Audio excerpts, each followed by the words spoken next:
sangat ketakwaan kita tidak akan melangkah atau berbuat apa-apa kecuali ditanya si. Dalam kebersamaan itulah kita belajar sebetulnya, belajar. dimudahkan Allah, dirahmati Allah.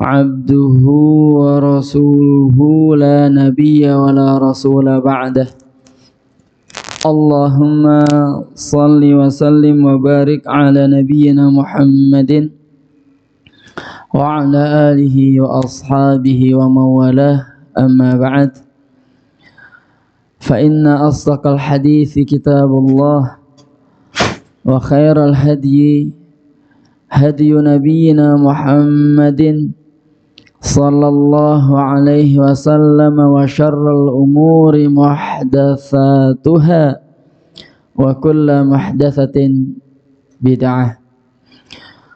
Taib, teman-teman sekalian, jamaah Masjid Pangeran Diponegoro yang semoga selalu dalam penjagaan, lindungan serta naungan Allah Subhanahu wa taala. Naam nuwasil ma qad bada'na. Baik, kita lanjutkan lagi apa yang sudah kita mulai dari mengkaji bareng-bareng kitab Mukhtasar Minhajul Qasidin atau ringkesan dari kitab Minhajul Qasidin yang disusun oleh Al-Imam Al-Qadhi. Beliau adalah seorang imam yang juga seorang hakim agung. Naam, yang bernama atau yang bergelar Najmuddin, bintangnya agama, yang bernama Ahmad ibn Abdurrahman ibn Qudamah dari keluarga Ibnu Qudamah, yang berarti masih keturunannya Umar bin Khattab radhiyallahu ta'ala anhu Al-Maqdisi, yang lahir di Baitul Maqdis rahimahullahu ta'ala rahmatan wasi'ah, yang semoga Allah Subhanahu wa ta'ala merahmatinya dengan rahmat yang sangat luas. Wa nafa'anallahu bi'ulumihi fid darain, amin ya rabbal alamin. Semoga ilmunya manfaat untuk kita di dua negeri, yaitu di dunia dan di akhirat, amin ya rabbal alamin. Masya Allah, syukran mas, jazakallahu khair. Baik, kita masih pada bab ghibah. Di pertemuan kemarin kita sudah menyimak bareng-bareng terkait bahaya ghibah serta pengertian ghibah. Pengertian ghibah yaitu dzikruka akhaka bima yakrah. Kamu menyebutkan sesuatu yang ada pada saudara muslimmu yang kalau dia dengar itu dia nggak suka. Nah, apapun itu, walaupun bukan aib. Terus kemudian kemarin juga sudah kita bahas juga terkait sebab-sebab kenapa orang ghibah. Naam, terus kemudian bagaimana cara mengobati ghibah. Insyaallah sebentar lagi kita akan ngebahas bareng-bareng. Naam, menutup bab yang kemarin, terus kemudian pindah ke subbab ghibah-ghibah yang dibolehkan dalam syariat menurut para ulama. Terus bagaimana cara bertaubat dari perbuatan ghibah. Naam, faslun subbab wa qad tahsulul ghibatu bil qalbi wa dzalika bi su'i dhanni bil muslimin. Jadi ghibah itu bisa juga terjadi dengan hati. Tidak hanya mulut maupun perbuatan, tapi hati juga bisa ghibah. Wujudnya apa itu? Yaitu dengan berburuk sangka kepada saudara muslim. Nah, berburuk sangka yang tanpa bukti, tanpa cross check, Kita punya buruk sangka dengan saudara muslim, ini termasuk ghibah. Nah, asal muasal ghibah itu dari sini. Sebagaimana firman Allah Subhanahu wa taala, ya ayyuhalladzina amanu, wahai orang-orang yang beriman, ijtanibu katsiran minadh-dhonn, jauhilah kalian dari banyak prasangka. Inna ba'dadh-dhonni itsmun, sungguhnya sebagian prasangka itu dosa. Wala tajassasu, jangan saling mata-matain. Wala yaghtab ba'dukum ba'dha, janganlah kalian saling ghibah. Sehingga ghibah itu rentetannya dari tadi itu, yaitu berburuk sangka. Nah, kita lanjut lagi. Wadhan, prasangka, matarkanu ilaihi nafsu wa yamilu ilaihi qalbu, yaitu sesuatu yang sudah netap dalam hati kita, terus hati kita condong pada itu. Nah, misal kita punya prasangka bahwa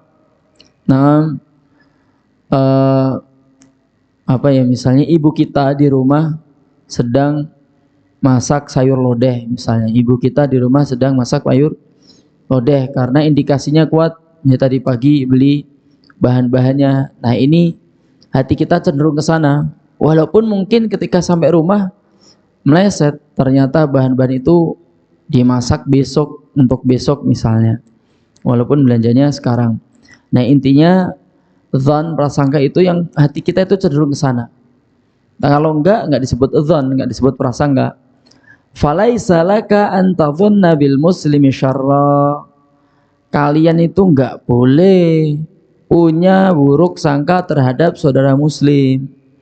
Illa idzan kasyafa amrun la yahtamilu ta'wila fa in akhbaraka bidzalika adlun. Nah, yaitu kecuali jika memang ada bukti yang tidak memiliki tafsiran, takwilan selain dzan kita. Nah, misal kita mengira saudara muslim kita itu ngambil sendal kita nggak ngelihat, kita mengira. Nah, suatu ketika kita ngelihat saudara muslim kita tersebut pakai sendal kita dengan ciri-ciri yang detail, misalnya nama sendal kita kasih nama gitu, kita kasih kode. Nah, itu udah nggak mungkin ada takwilan lain lagi ya.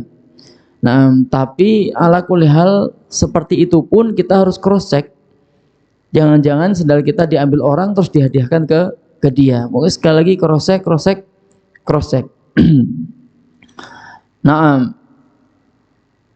Fama la qalbuka ila tasdiqihi. Nah, walaupun misal yang ngasih tahu kamu itu orang yang adil.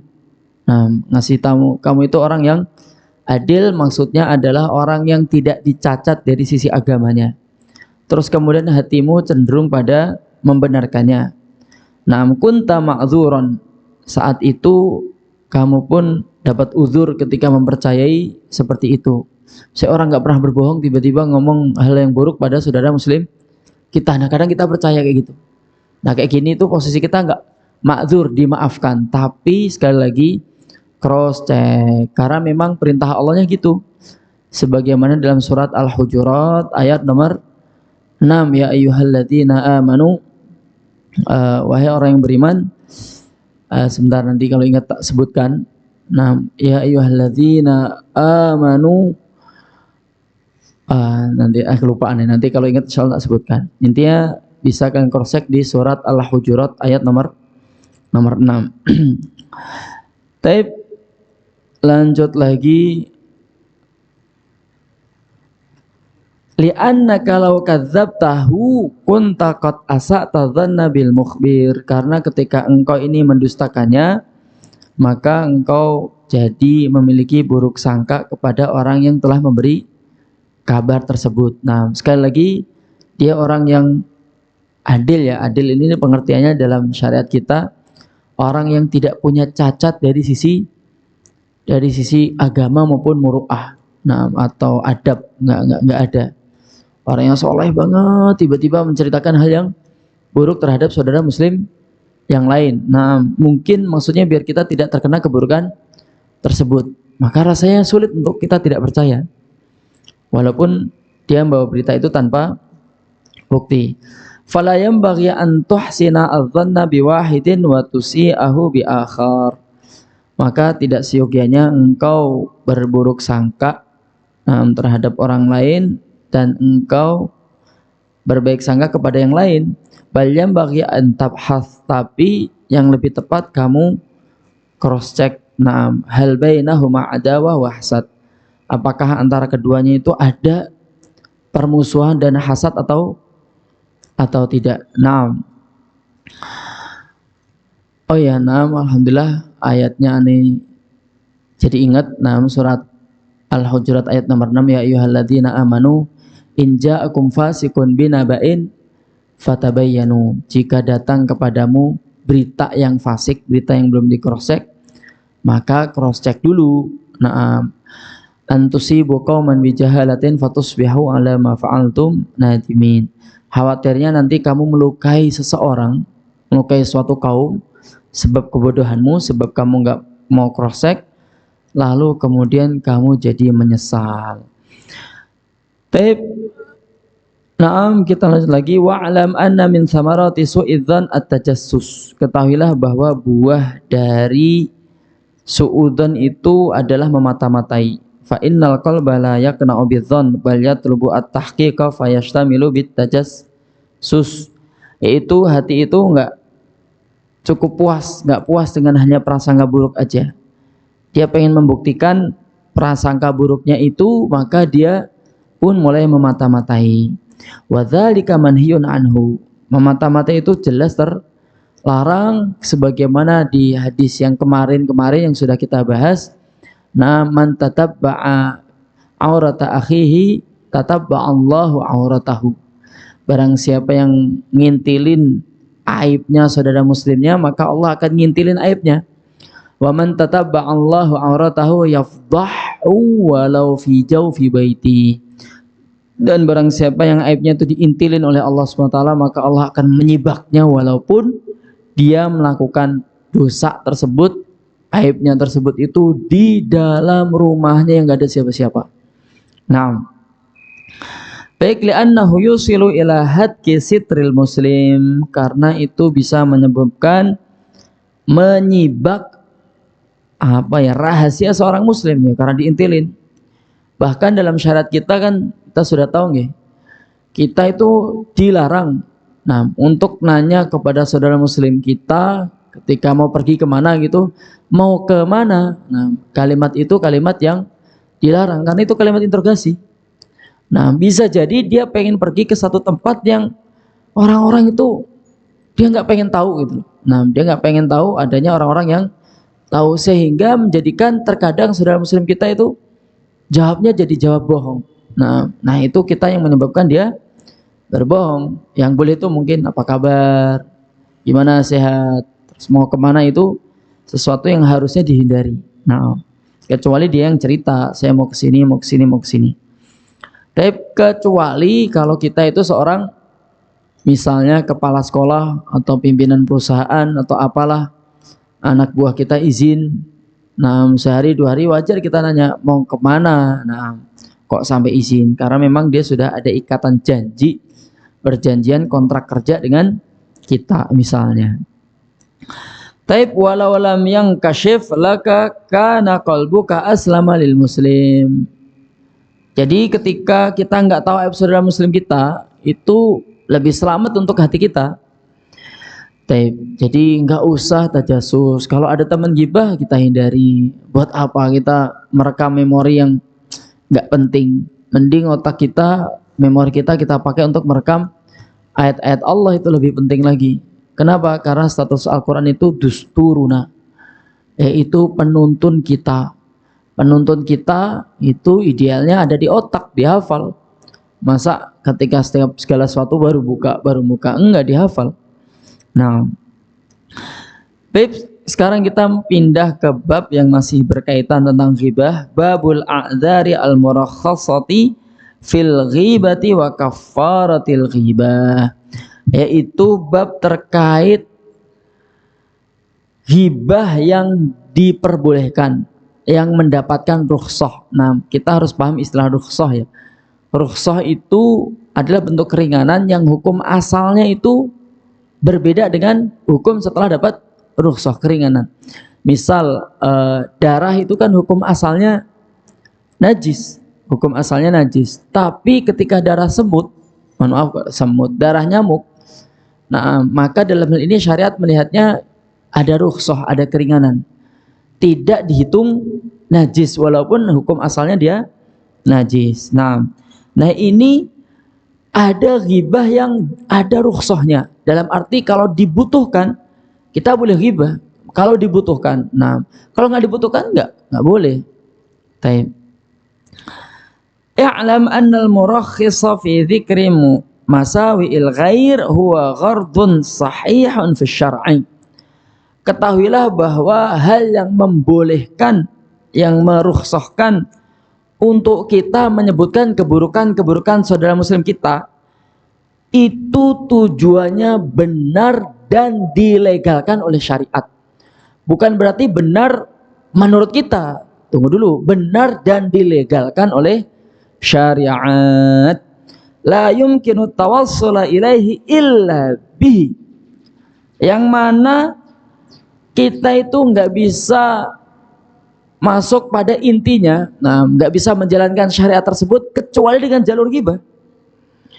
Wa dzalika bidaf'i itsmil ghibati wa huwa umur, yaitu yang intinya kalau kita melaksanakan atau kita berghibah, kita mampu terhindar dari dosa ghibah karena alasan dibolehkannya oleh syariat. Nah, bahkan kadang ghibah itu diperlukan dalam beberapa kasus yang nanti insya Allah akan disebutkan oleh Al-Imam Ibnu Qudamah. Wahya umur, dan itu ada beberapa hal, nggak disebutkan semua oleh Ibnu Qudamah, ini hanya disebutkan beberapa hal yang memang itu sering terjadi. Ahaduha, salah satunya atau yang pertama, at-tadhallum, adanya kezaliman. Naam. Fa inna lil mazlumi ayadhkura adh-dhalima idza sta'dahu ila man yastawfi haqqahu. Jadi orang yang dizalimi itu boleh menyebutkan keburukan-keburukan orang yang menzaliminya. Naam, ketika memang haknya itu nggak mungkin dia dapatkan kecuali dengan menceritakan aib orang yang menzalimi kita. Nah, dan itu kan yang terjadi. Misalnya tanah kita digosok, diambil, ya otomatis kan kita datang ke polisi, cerita ke Pak Polisi bahwa si fulan itu telah begini. Nah, kebetulan dia itu adalah saudara muslim kita. Nah, kenapa kita menyebar aibnya dalam hal ini? Ya karena kita mengharapkan keadilan, kita mengharapkan agar kezaliman dia itu berhenti. Nah seperti ini boleh. Taib ats-tsani, yang kedua, al-isti'anatu 'ala taghyir al-munkar, yaitu kita minta pertolongan untuk menghilangkan kemungkaran. Waraddil 'asi ila minhajis salah, dan kita pengen mengembalikan orang yang bermaksiat untuk ada di jalan kebenaran lagi. Nah, jadi kalau posisi seperti ini kadang ghibah itu diperlukan ya. Gimana caranya kita menghilangkan kemungkaran ketika kita tidak mampu kita kan cerita. Nah, contoh misalnya di satu tempat, nah di Mojok lah, agak jauh, terjadi judi, dan warga kampung itu mulai suka judi gara-gara ada perjudian di situ. Nah, dan kita pengen menghilangkan itu nggak mampu, otomatis kita datang ke kantor polisi, cerita ke Pak Polisi tentang adanya perjudian itu karena memang mereka yang mampu untuk menghilangkan kemungkaran tersebut. Mau nggak mau sehingga harus ghibah otomatis. Biar mereka yang bermaksiat itu kembalikan lagi ke jalan yang benar. Tapi nanti kan pasti akan ada pembinaan dan sebagainya, yang insya Allah dengan itu mereka mudah-mudahan kita harapkan kembali lagi ke jalan yang benar. Taib ats-tsalits, yang ketiga, al-istifta, minta fatwa. Mislu ayyakul al-mufti zalamani fulan. Misalnya kita ngomong kepada seorang mufti, orang yang bisa ngasih fatwa, ke MUI misalnya, si fulan itu telah menzalimiku. Contoh kecil, nah, jadi nanti insya Allah akan disebutkan. Insya Allah nanti akan disebutkan. Akhadha haqqi, atau si fulan itu telah mengambil hakku, fa kaifa tariqi fil khalas fatta'yinu mubah. Lalu bagaimana caranya aku supaya hakku bisa tak dapatkan lagi? Nah, maka tentu menceritakan secara detail itu boleh. Nah, sekali lagi ke seorang mufti atau penegak hukum, polisi misalnya. Wal aula at-ta'rid wa huwa ayaqul ma taqulu fi rajulin dzalamahu abuhu au akhuhu wa nahwu dzalika. Nah, yang intinya lebih utama itu ya dijentrekkan apa adanya. Tapi tidak untuk ditambah-tambahi ya. Kalau ditambah-tambahi nanti jatuhnya fitnah. Nah, wa dalilu ala ibahati at-ta'yini haitsu haditsu Hindin hina qalat inna Aba Sufyan rajulun syahih wa lam yunkir 'alaiha an-nabiy sallallahu alaihi wasallam. Nah, bukti dari itu yaitu kisah yang sangat masyhur, Hindun istri Abu Sufyan, ibundanya Muawiyah radhiyallahu taala anhum jami'an. Nah, itu datang menemui Nabi Muhammad, cerita Abu Sufyan itu orang yang pelit sekali. Nah, jadi ya kita alhamdulillah semua di sini laki-laki ya, untuk kita paham bahwa terkadang seorang suami itu, seorang laki-laki itu punya sifat yang sedikit unik. Nah, dia kalau punya rezeki banyak biasanya dihabiskan sama teman-temannya, makan ini itu, nraktir terus, royal banget sama teman-temannya. Tapi sama keluarganya pelit sekali. Nah, dia agak ngirit gitu loh. Pokoknya segini cukup lah, makan seginilah dalam itu. Bahkan kadang mungkin nggak dikasih nafkah karena melihat istrinya bisa kerja gitu. Astagfirullahaladzim. Dan itu terjadi, pernah ada yang curhat, kurang lebih konsultasi ke Ana seperti itu. Nah ini kalau wanita Arab zaman dulu mereka nggak kerja. Ada pebisnis besar seperti Ibunda Khadijah, kan orang lain yang menjalankan. Nah, singkat cerita, istrinya Abu Sufyan ini cerita ke Rasulullah, wah, Abu Sufyan itu orangnya pelit sekali. Nah, terus kemudian minta izin, boleh nggak wahai Rasulullah aku nolong duitnya Abu Sufyan? Lalu kemudian kata Rasulullah, khudhi ma yakfiki wa yakfi ahlaki. Jadi ambil seperlunya yang cukup buat kamu dan cukup buat putra-putramu. Nah, karena duitnya banyak, diambil tuh nggak terasa. Nah, tapi yang secukupnya aja, tidak berlebih. Nah, ambil banyak untuk beli tanah, ini kan berlebihan. Buat beli mobil berlebihan, yang cukup aja. Nah, kebutuhan primer. Lanjut lagi, al-amru rabi', perkara yang keempat yang dibolehkan untuk kita berghibah, yaitu tahdzirul muslimin, memperingatkan orang-orang Islam, mithlu antara mutafaqqihan yataraddadu ila mubtadi'in aw fasik. Misalnya kamu tahu seorang mutafaqih, ahli fikih, maksudnya seorang ustadz kalau bahasa kita sekarang. Seorang ustadz yang dia itu mondar-mandir kepada orang-orang pelaku ahli bid'ah dan ahli maksiat. Nah, misal ada seorang ustadz, terus dia itu sering kumpul dengan orang-orang yang suka mabuk. Jadi Pak, saat pesta miras tuh dia datang situ. Nah, datang situ enggak ikut mabuk, enggak, cuman kumpul aja ngobrol. Nah, tidak dengan maksud untuk mendakwahi, tidak ada maksud ke sana. Ya memang teman-temannya mereka. Nah, saat itu kita harus bukan harus ya, kita diperbolehkan untuk menyebarkan aib ini. Kenapa demikian? Kenapa diperbolehkan dalam syariat? Karena para ulama sepakat sebagaimana yang diucapkan oleh Al-Imam Malik rahimahullah ta'ala, al-ilmu dinun, ilmu itu ibarat agama, ilmu itu agama. Fanzur mimman akhadta dinak, maka coba perhatikan kamu mengambil agamamu itu dari mana. Nah, orang yang kumpulnya gitu, masa kita ambil agamanya?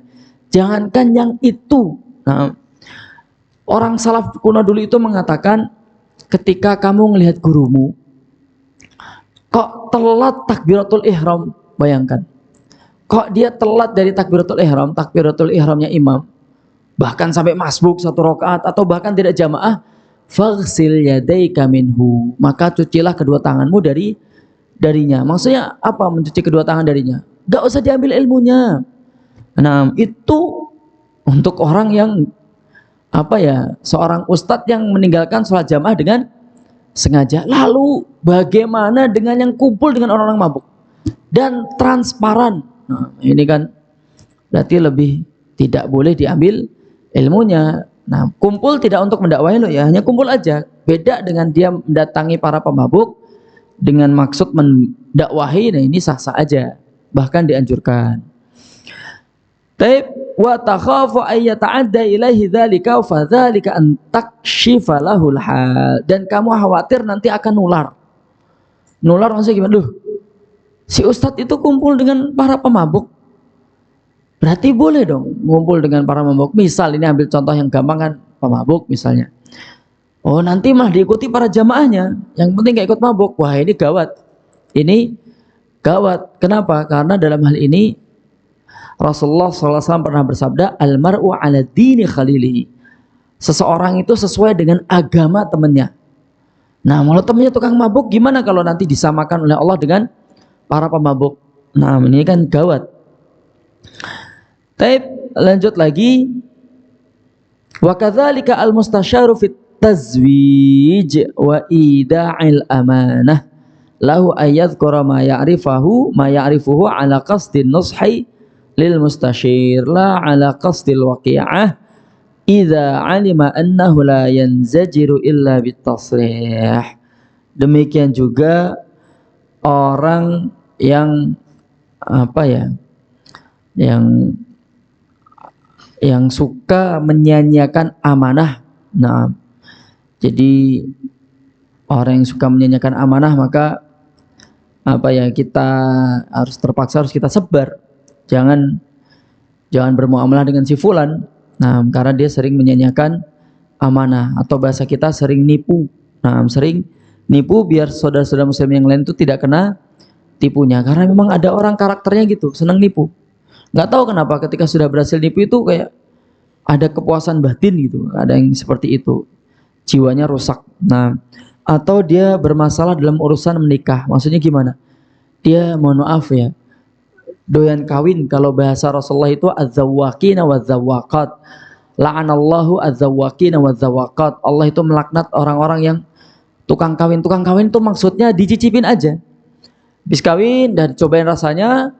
Nah, laki-laki perempuan ada yang punya sifat kayak gitu. Udah nyoba nih. Udah kayak gini toh rasanya. Orang ini rasanya gini. Cerai. Nah, terus dicerai, nikah lagi. Nanti ketika sudah puas itu cerai, nikah lagi. Nah, ada yang udah kayak gitu. Nah, yang model seperti ini harus kita sebarkan. Ini aibnya kayak gini nih. Jangan sampai kalian menikahkan putri kalian dengan laki-laki seperti ini. Karena nanti kalau sudah bosan dicerai lah. Gimana kalau menikah itu melahirkan banyak anak? Setiap dinikahin datang anak sehingga nanti akan jadi terbengkalai. Nah, dan bubarnya sebuah rumah tangga itu yang dimau setan kayak gitu. Karena kalau bubar sebuah rumah tangga, anak itu pasti biasanya terbengkalai. Baik, lanjut lagi. Al-khamis, yang kelima, ayyakuna ma'rufan bil qalb bila qabin kal a'raj wal a'mash. Fala ithma ala ma yadhkuru bihi wa in wajada an dzalika ma'dilan kana aula. Jadi boleh kita nyebut seseorang dengan sesuatu yang sangat masyhur yang ada dirinya yang itu merupakan aib atau cacat. Nah, misalnya ada orang yang mohon maaf matanya itu agak gini gitu. Kayak kalau kena angin terus gini-gini. Itu kan bahasa Jawanya kier ya. Nah, si kier datang, ya itu karena memang sudah jadi sifat yang melekat. Itu sebenarnya karena memang itu sudah ciri, nggak apa-apa sebenarnya nggak apa-apa. Tapi kata para ulama, kalau ada julukan yang lebih baik dari itu, yang tidak menyebutkan fisik orang atau cacat orang, itu akan lebih baik. Nah, dan itu yang dipilih. Dan alhamdulillah untuk budaya ini kita sudah nggak ada kayak gitu. Nyebut orang dengan cacat fisiknya itu alhamdulillah di kita sudah tidak ada. Alhamdulillah di lingkungan kita sudah nggak pernah seperti itu. dan lebih menyebutkan dengan istilah-istilah yang lain. Oh, si fulan yang dari ini yang ngekos di sini ya gitu. Dihindari nyebut hal-hal yang tidak pas di fisiknya. Taib as-sadis yang ke-6, ayyakuna mujahiran bil fisqi wala yastangkifu ayyudhkara bihi wa qad ruwiya 'an Nabi sallallahu alaihi wasallam annahu qala man alqa jilbabal haya'i fala ghibata lahu. Jadi yaitu orang yang mujahir itu blak-blakan, enggak disembunyi-sembunyikan dengan kefasikan, dengan dosa-dosa besar. Nah, dan kata Rasulullah, barang siapa yang sudah menanggalkan jilbab kemaluannya, nah merasa malu sudah dihilangkan, maksiat sama Allah itu terang-terangan pede aja gitu, maka kata Rasulullah sudah nggak ada ghibah lagi kayak gitu. Ini hadis riwayat Imam Baihaqi. Jadi maksudnya ketika digibahi boleh. Tapi sebelum tak lanjut terkait masalah ini, realnya bagaimana, contohnya bagaimana, ada sebuah hadis lain lagi yang disebutkan oleh Rasulullah Sallallahu Alaihi Wasallam. Kata beliau, kullu ummati mu'afa. Semua umatku itu pasti diampuni oleh Allah SWT. Pasti. Yang tobat, yang gak tobat diampuni semua Allah. Semuanya. Kecuali dosa syirik loh ya. Nah, illal mujahirin. Kecuali dosa syirik yang dia belum minta ampun. Illal mujahirin. Kecuali mereka yang melakukan dosa dengan terang-terangan. Dan itu kata Rasulullah, naam, orang yang melakukan dosa di malam hari, di pagi harinya cerita-cerita. Konteksnya cuma gitu. Saat maksiat berarti nggak dilihat. Cuman pagi harinya dia cerita-cerita. Sekarang Masya Allah, orang maksiat live, bayangkan. Bikin live di medsos gitu kan. Maksiat, ya Allah. Terang-terangan gitu. Nggak malu sama sekali. Nah, larangan-larangan Allah itu diterjang enteng gitu loh. Maka yang seperti ini, la hurmata lahu. Dia nggak punya kehormatan. Digibahin aja nggak apa-apa. Digibahin nggak apa-apa. Takutnya kalau nggak digibahin kita setuju. Nah, dan mendiamkan sebuah kemungkaran itu akan berdampak. Orang-orang awam akan melihat bahwa itu boleh. Sebuah kemungkaran kalau didiamkan, kita diam aja gitu. Nah, diamnya kita akan disimpulkan oleh orang-orang awam. Oh boleh toh. Oh boleh toh. Tapi lanjut lagi. Naam,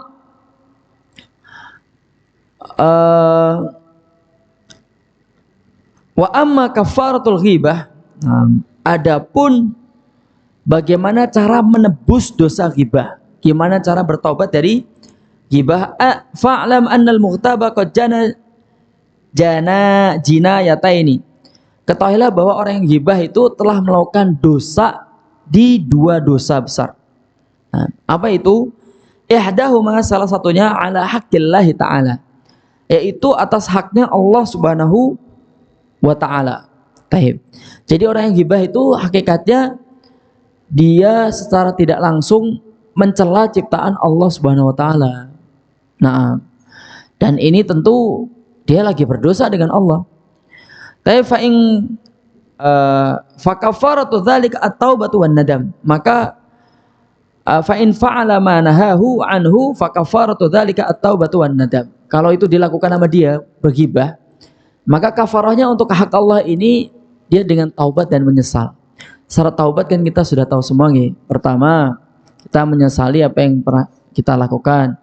Kedua, kita berjanji sama Allah untuk tidak mengulanginya lagi. Nah, ketiga, kita menghindarinya. Sudah, kita hindari tempat-tempat maksiat. Kita hindari perbuatan itu. Keempat, baru melafadzkan lafaz taubat. Ya Allah, aku taubat. Sudah cukup. Nah, atau baca Sayyidul Istighfar lebih cakep lagi. Baca tuanya istighfar, yaitu Allahumma anta rabbi la ilaha illa anta, dan seterusnya. Nah, insya Allah dosanya langsung Allah ampuni. Tapi ini kan dosa kepada Allah, dosa kepada makhluk belum termaafkan, dan nanti bisa totalan juga di akhirat. Nah, al-jinayah ats-tsaniyah, dosa yang kedua, ala irdil makhluk, yaitu dia telah menerjang kehormatan sesama muslim. Dan tentu kita tahu ya bahwa Rasulullah itu pernah bersabda, man qutila duna irdhi fahuwa syahid. Barang siapa yang terbunuh karena membela kehormatannya, maka matinya dia itu mati syahid. Nah, lihat tuh, sampai diperbolehkan dalam syariat kita. Maksudnya apa ya, membela harga diri itu sampai diperbolehkan, bahkan sampai mungkin terbunuh. Sampai orang terbunuh, dia tergolong bukan mati sangit tapi mati syahid, kata Rasulullah. Nah, fa in kanatil ghibatu qad balagat ar-rajula jaa ilaihi wastahallahu wa adhara lahu nadam ala fi'lihi. Jadi kalau ghibahnya dia itu sudah sampai ke orang yang dighibahi. Nah, si fulan ghibahin kamu gini misalnya gitu. Maka cara apa ya, bertaubatnya kita datang kepadanya minta maaf. Minta maaf. Saat kalau dia nggak maafkan gimana? Dengan syarat dia ngasih maaf dengan syarat. Memang ngasih syarat apa sih? Dia memaafkan dengan syarat dia dikasih duit 1 juta, ya, ditawar misalnya, tawar berapa atau apa. Tapi kalau kita nggak mau, yaudah, yang penting kita sudah minta maaf, yang penting kita sudah gugur, sudah minta maaf. 1. Kedua, kalau dia belum tahu, nah kalau dia belum tahu, tergantung. Kalau kita ceritakan apa adanya malah jadi permusuhan, mending nggak usah. Cukup, Afan ya, saya pernah gibahin kamu, tapi nggak usah nanya gibah apa ya, ke siapa ya. Saya minta halalnya, minta maaf, saya udah kapok, nggak bakal ngulangi lagi. Nah, insya Allah dia akan maafkan. Tapi kalau diceritakan detail, nanti mungkin dia akan mikir, loh segininya ya, kayak gitu aja diomongin. Nah, malah repot lagi, jangan. Taib. Naam, wa qad rawa Abu Hurairah radhiyallahu taala anhu 'anin Nabi sallallahu alaihi wasallam annahu qala. Jadi ini ada sebuah hadis riwayat dari sahabat mulia Abu Hurairah radhiyallahu anhu, naam, dari Nabi Muhammad sallallahu alaihi wasallam, bahwa Rasulullah bersabda. Taib, ini hadisnya ada dalam riwayat Imam Ahmad, Imam Bukhari dan Imam Tirmidzi. Taib, apa kata Rasulullah? Man kana 'indahu mazlamatun li akhihi fi malin aw 'irdin falyatihi falyastahillaha mithlu falyastahillaha minhu qabla an yu'khadha wa laysa 'indahu dirhamun wala dinar fa in kanat lahu hasanatun ukhidha min hasanatihi fa u'tiyaha hadha wa illa ukhidha min sayyiati hadha fa ulqiya 'alaihi. Jadi singkat cerita, kata Rasulullah, barang siapa yang pernah mendolimi saudara muslimnya, maka harus minta halalnya. Mendolimi itu entah dalam hartanya atau dalam kehormatannya. Tapi ketika hartanya, kembalikan hartanya. Mungkin kita nyolong hartanya, kita balikin. Atau dalam masalah kehormatannya, minta halalnya, minta maaf. Nah, kata Rasulullah, sebelum tiba hari yang mana dirham sama dinar itu gak ada manfaatnya, harta itu gak ada manfaatnya, nanti di alam kubur memang malaikat itu bisa kita sogok, nggak bisa, nggak ada manfaatnya. Nah, tapi yang mana hal itu akan berimbas kalau nggak diminta diselesaikan itu masalah itu, nanti kebaikannya akan pindah ke saudara muslim yang dizalimi. Kalau kita nggak ada kebaikan, dosanya yang diekspor ke kita. Nah, dan ini kan gawat. Taib, lanjut lagi. Wa in kanatil ghibatu lam tablugh ar-rajula ja'ala makan istihlalihi al-istighfara lahu li alla yukhbirahu bima la ya'lamu fayughir sadrahu. Jadi kalau hal itu belum sampai ke dia, cukup orang yang kita ghibah itu kita mintakan ampunan kepada Allah Subhanahu wa taala. Nah, supaya kalau kita kasih tahu ya nanti hatinya gondok sama kita. Nah, taib waqad warada fil hadits kafaratu man tabtahu an tastaghfira lahu. Ada sebuah hadis riwayat Imam Al-Baihaqi, naam, bahwa tebusan orang yang menggibai saudara muslimnya itu dengan cara memintakan ampunan untuknya. Caranya gitu. Taib wa qala Mujahid, Al-Imam Al-Mujahid rahimahullah taala berkata, Al-Imam Mujahid ini adalah muridnya Ibnu Abbas, seorang tabi'in mulia. Kafaratu aklika lahma akhika an tuthniya alaihi wa tad'u lahu bi khairin wa kadzalika in kana qad mat. Yaitu Bagaimana cara menebus dosa kita terhadap saudara muslim kita sebab ghibah, makan daging, maksudnya makan daging saudara muslim kita, maksudnya menggibahin dia, maka kamu ganti memujinya. Nah, pertama yang dulu kita jelek-jelekin kita ganti puji terus. Ketika dia nggak ada, terus kemudian kita mendoakan untuknya kebaikan apapun itu, mintakan ampunan, ya Allah kasih dia mobil, ya Allah kasih dia rumah, ya Allah dia kasih kenikmatan, ya Allah kasih kesehatan terus ya Allah. Seperti itu. Nah, kok enak banget tuh saya doain orang lain, masa saya nggak doain diri saya sendiri?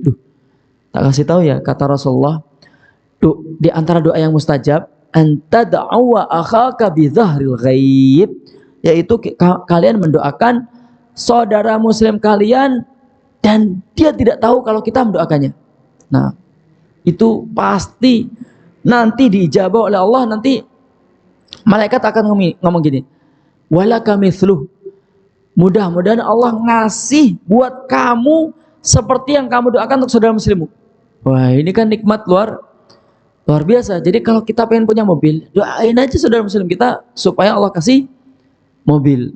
Bisa kita pengen punya rumah, kita pengen, mohon maaf yang belum menikah, misalnya pengen nikah atau apapun, doakan saudara muslim yang lain agar cepat nikah, nanti Allah akan memudahkan kita, misal. Baik, lanjut lagi. Al-afah at-tasi'ah, bencana yang ke-9. Alhamdulillah materi ghibah sudah selesai. Sekarang kita menyebutkan bencana lidah yang ke-9. Ghibah itu yang ke-8. Nah, apa itu? Min afatil lisan an-namimah, yaitu dari bencana lidah itu adalah an-namimah. Namimah, adu domba. Adu domba. Teman-teman sekalian, ketika kita diadu saudara muslim kita dengan saudara muslim yang lain, maka kayak gitu langsung jangan dengerin. Nah, jangan teradu. Nah, jangan sampai teradu domba, walaupun mungkin yang diberitakan tuh benar. Jangan. Karena tak kasih tahu ya, fokus utama setan itu, termasuk yang utama adalah mencerai-beraikan hubungan baik saudara muslim dengan saudara muslim yang lain, seorang kakak dengan adiknya, seorang anak dengan bapaknya, seorang suami dengan istrinya, gitu kerjaan setan gitu.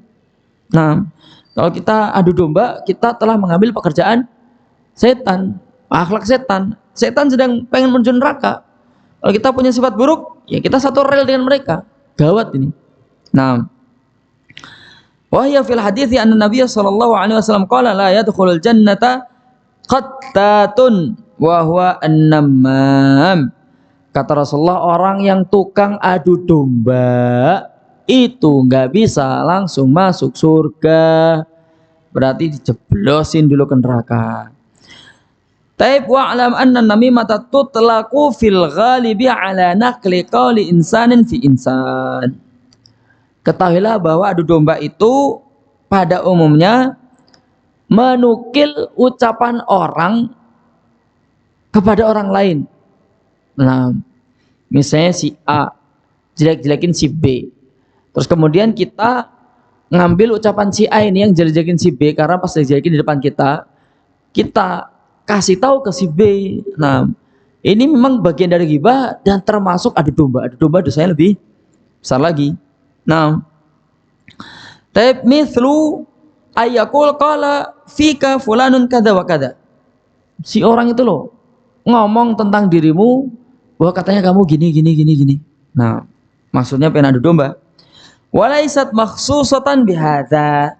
Dan ini enggak khusus tentang ini aja. Bal hadduha kashfu ma yakrahu kashfahu.